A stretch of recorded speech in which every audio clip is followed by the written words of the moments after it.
My parents have my sister, female teen, and me, male nearly adult. My sister is autistic. She's very verbal, has issues with social cues, and generally isn't very easy to be around. She says pretty mean things to people and is the worst to me. She has no filter, and I struggle to be around her. Sometimes I have to leave the table when we're having dinner or leave the house when she starts because I want to explode on her. My parents always tell me I need to understand it's the autism. She's learning and she's working with therapists on the behavior. They'll tell me over and over to be understanding. On more than one occasion, my parents scolded me for walking away, and I asked them directly if they'd rather I tell her to screw off. My parents said I shouldn't think that about my sister. I told them they don't even know the half of it. They were appalled by that. But I don't want to be called a dumb idiot or told I'm ugly, to have her laugh at me when I do poorly at math. I have dyscalculia. To have her make fun of me because I was upset my boss was hospitalized and he was pretty sick for a while. She's mean to many people to the point that I never bring my friends around the house or her, but like I said, it's worse with me and it's all the time. The other side of things is my sister cannot be left unsupervised for long. My sister will shut down regularly, and it's put her in some dangerous situations. She will always need more help and won't ever be capable of living entirely on her own. My parents' plan was always for me to take care of my sister when they were no longer able or when they were gone. I didn't mind before, but now? No, I'm not doing it. I do not have the patience to love her through all her crappy behavior. It was always there, but it gets worse the older she gets, and I would not be a good fit. I could not just take it, and I don't want to. I don't want to take care of her. I wish I didn't have to see her every day as it is. A week ago today, my parents told me I needed to learn to be more patient and understanding with my sister because I would take care of her one day, and I told them they needed to start saving for her future care because I won't do it anymore.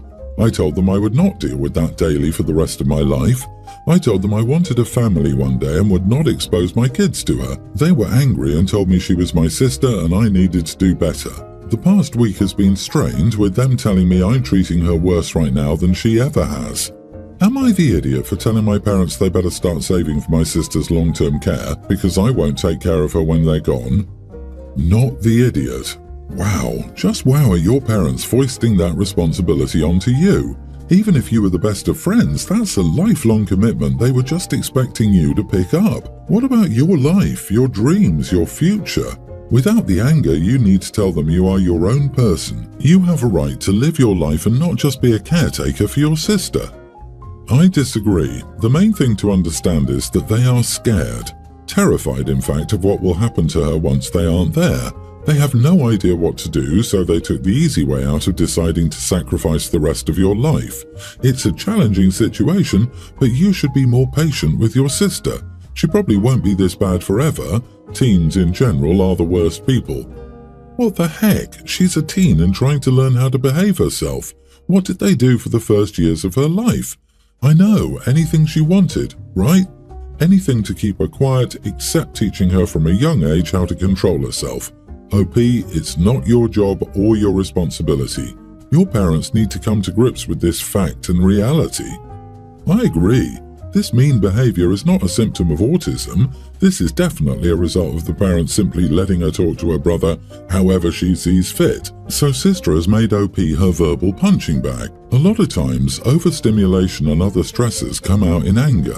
But this is a constant barrage of personal insults and disgusting name-calling that is not characteristic of just being autistic. Holy crap, it makes me so mad when people act like it is. OP's sister will never be nice to him because the parents don't do crap to help her regulate that, except telling OP to ignore it. When you're 18, get out. Go to college or get a job in your own place. Your sister is not your responsibility. After high school, my friends and I left our hometown and I settled in a major city about a couple of hours away. My friend Elizabeth, who lives several states away, wanted to have her wedding back home. I helped her look for venues, specifically ones that were self-contained, i.e. where we could sleep, eat, have the ceremony and have the reception. Nancy, a hometown acquaintance, runs the venue we chose. While visiting and getting everything finalized, I discovered that Nancy's young teenage daughter Natalie is obsessed with a specific celebrity, Alice, to the point of having Alice-themed merch and posters on her walls. Elizabeth became friends with Alice a few years ago, but I didn't know until we had a logistics call that Alice would attend the wedding. Alice mentioned that she wanted to be just another friend at the event instead of doing things like taking photos and signing autographs, and that she was exhausted from her latest project, which involved a lot of fan interaction. I reassured her that we would stay out in the countryside with a small group of people so that everything would be fine, and she'd be just another wedding guest.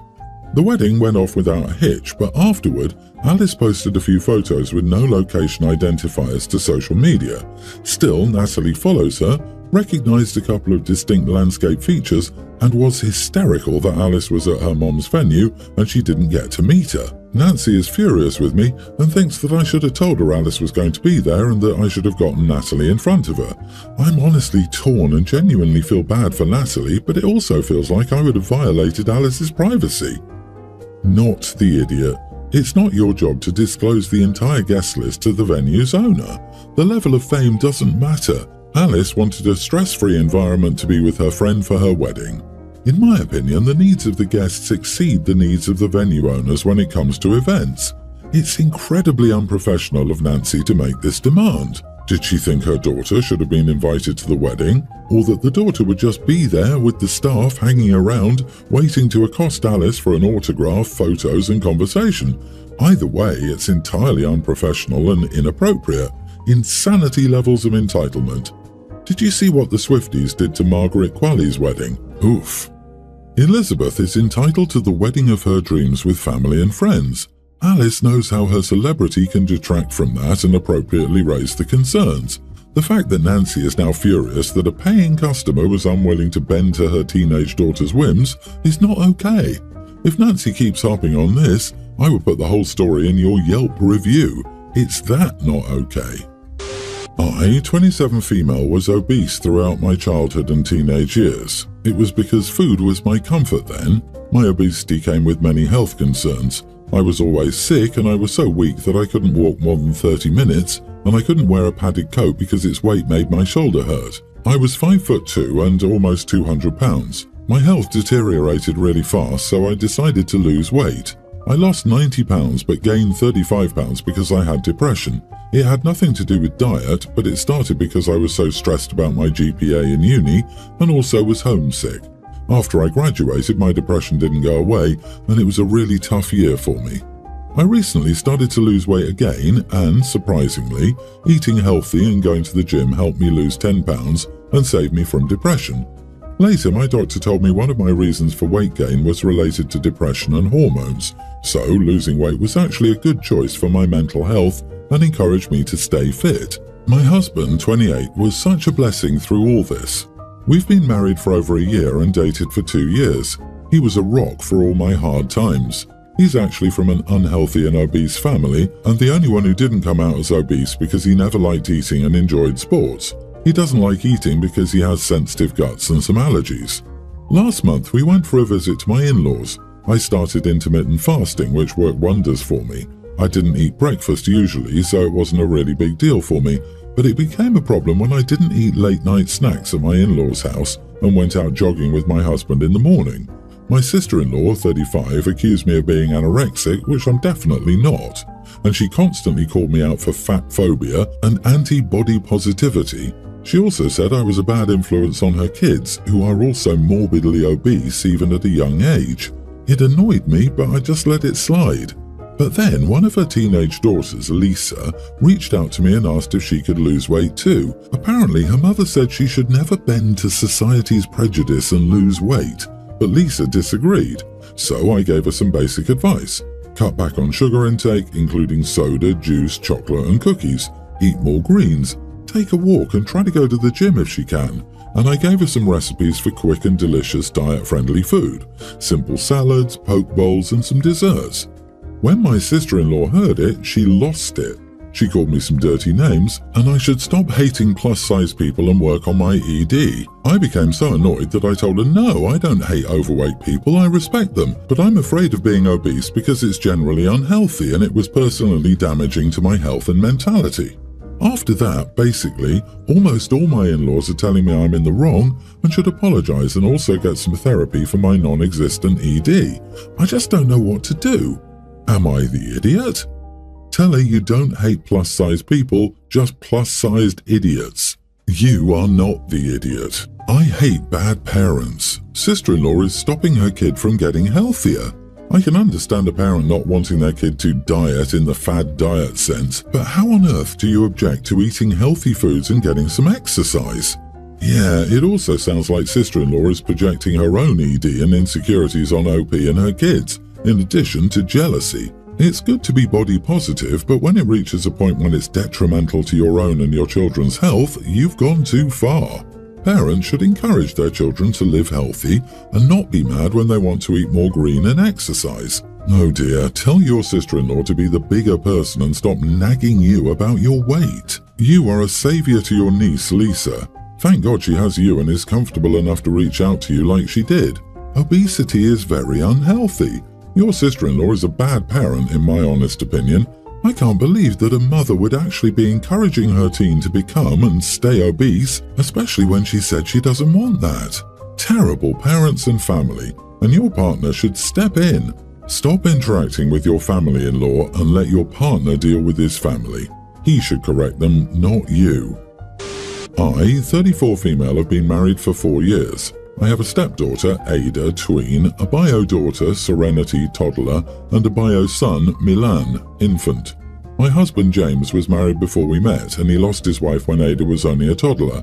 I met them when Ada was in grammar school, and a year later my husband and I became more than friends. Ada and I have a difficult relationship. I love her, and I would never take any of this out on her, but she does not love me back, and she resists my place in her life. Most people assume that because she doesn't remember her mom and because she liked me when I was just her dad's friend, I'm essentially her mom now and that our relationship should reflect that. But once the relationship with my husband changed and Ada became aware, my relationship with her changed. She closed off from me and has remained that way. We've been in therapy together. She has never said why it bothered her that her dad and I started dating. She's been asked by my husband, me, the therapist, and her aunt, my husband's sister, but she never gives an answer. Day to day, I do a lot of caregiving for Ada alongside my bio kids. Even before they arrived, I was primarily the person who did the cooking and was able to leave work if Ada got sick and needed to come home. I spend time with her and have attempted to reignite our bond, but I never got there. I'm available to help with homework if needed. I make sure she has what she needs. I would give it if she wanted comfort, though she usually rejects it from me. I still love her but don't consider myself her parent. I never wanted to take her mom's place. I would be thrilled to be her stepmom who she trusts, but I never left the "she's married to my dad" stage with Ada. I know she doesn't see me as a family of any kind because in school she had a few projects where they had to do a diagram of people they considered family and she never added me. But still, most people call me a parent of 3 and some will call me a mom of 3. My husband's parents mentioned recently that I make being a parent of 3 kids look so easy. They said I probably want a bunch more and to be a mom of many kids since it suits me so well. I was feeling really low that day and I admitted to them I felt like a fraud when people consider me a parent to 3 because I do not feel like a parent of 3 and I don't feel like I'm Ada's parent. I sort of feel like someone who's just around her more than average. They were shocked and told me I was being silly and of course I'm her parent. They said I'm basically her mom. I told them Ada would be adamant that I am no mother to her.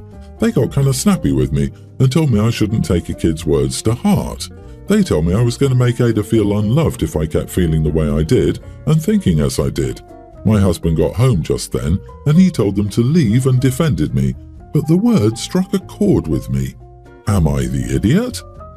Not the idiot. They were probably surprised because that's not the picture they imagined of your family dynamics. However, a word of caution, don't tell people that because if your relationship with your stepchild does change, you don't want it to be common knowledge that you had a rough relationship. Being in your place is tough and I understand why you feel that way. It just might not be the most beneficial for you to share that to most people. You are the idiot.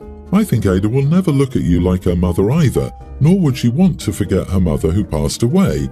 I don't think she dislikes you, but dealing with grief is hard. She's young and acting immature, which she is entitled to do as she is immature. You're the adult and need to be emotionally mature and continue to embrace her, even though I'm sure it's tough. Also, maybe try a different therapist. I can think of at least 4 reasons Ada might withdraw from you and that she might have difficulty expressing, but a good therapist, alone or with her dad, should be able to help her express them without putting words in her mouth. I, 22 male, confessed my feelings to my friend, 22 female, 2 months ago before finding out she was dating someone, so I just dropped the idea and never mentioned my feelings again. 2 weeks ago she was sick. I visited her twice that week, once with miso soup and the second time with a new book since she was bummed out about not being able to go to the bookstore. Kept her company and helped replace the cool wet cloth thingy on her forehead to lower her fever, but that's it, nothing romantic. Last week she and her boyfriend broke up. All I know about it is that it was a nasty argument. She came to me asking me out. I told her I'd already moved on and was seeing someone else. My friend got upset, asking me why I cared for her when she was sick if I'd moved on. I told her I did it since we're friends and that it's not my fault she interpreted it as me being still interested. She said I should have known it would give her the wrong idea, that I'd be waiting for her in case she gets out of her relationship with her now ex. Am I the idiot? Not the idiot. She was keeping you in a friend zone and as a backup. I bet she broke up because you took better care of her than her boyfriend. Asking you out right after they broke up is a red flag, so good on you. Bruh, come on, she wasn't keeping him anywhere. She was just dating someone else while simultaneously being his friend.